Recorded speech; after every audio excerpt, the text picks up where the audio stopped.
Mama, Pancasila. Pancasila. Satu. Satu. Ketuhanan Yang Maha Esa. Esa. Coba ulang sebelum tadi. Pancasila. Satu. Yang ketuhanan yang Maha Esa. Yang Maha. Yang Maha Aha. Oke, kali ini kita akan mengkaji fenomena yang sedang viral di sosial media bersama Dr. Dian.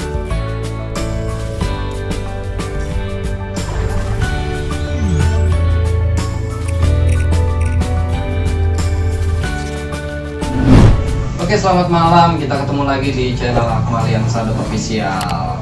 Kali ini kita ada di kediaman Dr. Dian ya, di tempat praktek pribadinya nih. Akhirnya kita datangin juga. Gitu. Kali ini di season ke-4 atau part 4 ya. Ya, semoga nanti kita panjang bisa ngobrol-ngobrol santai lagi dengan beliau. Oke, langsung aja deh, nggak usah panjang lebar ya. Hai dok. Halo.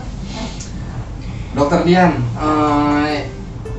kemarin kita udah ngebahas panjang nih dok, masalah PJJ kan. Nah terus di episode yang kemarin itu saya nggak enak nih manggil dokter, nih manggil Bu Dian aja kali ya. Jadi gini Bu Dian, Bu, kemarin kita udah ngebahas tentang hal yang viral nih Bu ya, masalah case-nya itu adalah ibu membunuh anak gara-gara tidak bisa diajari masalah belajar, alias bebel gitu. Kalau kata masyarakat, kalau bahasa sosialnya bebel nih otaknya gitu. Nah, terus hari ini kira-kira apa yang ibu temukan, apa yang ibu lihat yang bisa kita bicarakan ya? Iya nih Mas Akmal, saya tuh lagi lihat teman-teman sharing video. Aduh, videonya bikin saya tuh jadi ngenes banget ya. Iya. Menurut mereka sih lucu gitu. Kalau menurut saya sama sekali nggak lucu. Ya kalau nggak salah itu videonya tentang ibu yang memarahi anaknya hanya karena tidak bisa menyebutkan Pancasila. Benar. Itu kan melihat ekspresi si anak ini kayaknya mengalami apa ya? Tekanan gitu. Pressing dari instruksi dari si ibu gitu. Nah, gimana sih menurut Bu Dian ini? Iya, saya benar-benar miris ya bahwa hal itu menjadi tontonan yang sangat lucu ya di kalangan masyarakat. Padahal anaknya itu sendiri kita tahu sekali ya bahwa dia tuh sangat tertekan ya dengan ya gimana sih kita diteriakin orang ya, gimana perasaannya gitu. Ya itu nggak bisa mikir kan, malah tambah nggak bisa mikir kan dengan tekanan seperti itu. Jadi mungkin ibunya juga tertekan ya, stres ya, kok nggak apal-apal ya, tapi makin dipres ya anak itu makin cemas dan tidak ada yang bisa keluar juga di memorinya. Dalam suatu tekanan memori memang menjadi buntu ya, jadi nggak bisa dikeluarkan. Nah itulah yang kita maksud adanya banyak keluhan dalam PJJ ini di pandemi COVID ya, di masa daring seperti ini. Nah orang tua tidak terbiasa untuk mengajar anak. Ini contoh yang real banget ya, bahwa inilah kesulitannya nih. Orang tua merasa tidak mampu untuk mengajari anaknya. Nah, anak makin ditekan, makin juga sulit.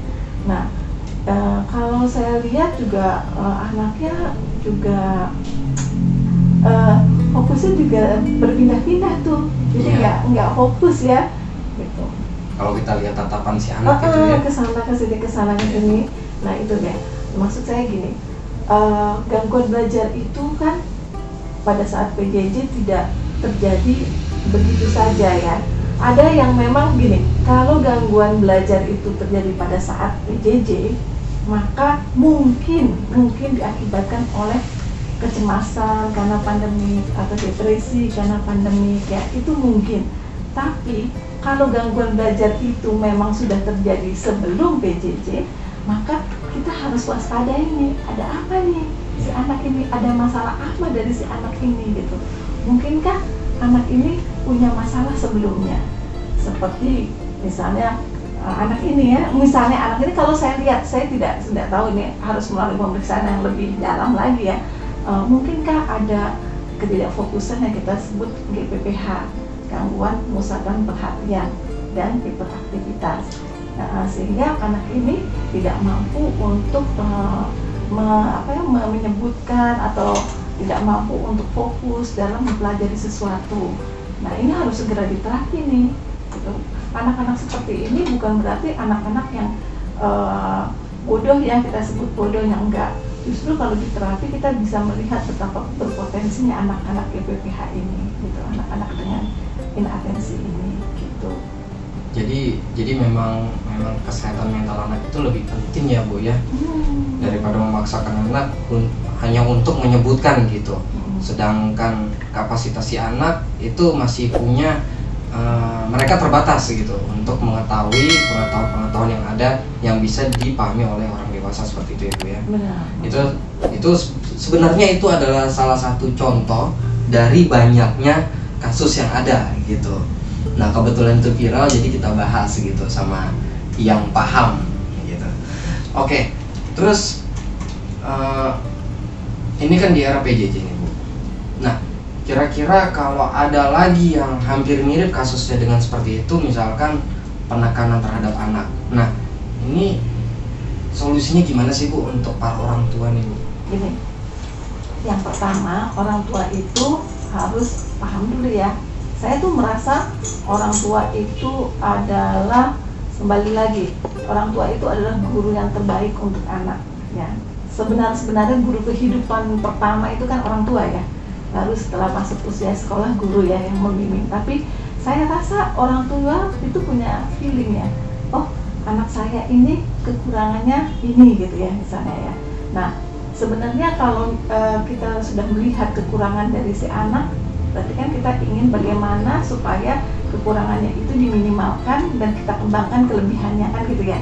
Nah, dari orang tua ini kalau misalnya anaknya punya kesulitan untuk belajar ya, kesulitan belajar atau kekurangan yang sulit sekali untuk diatasi, maka sebaiknya jangan ragu-ragu sama sekali untuk pergi ke psikolog atau ke psikiater.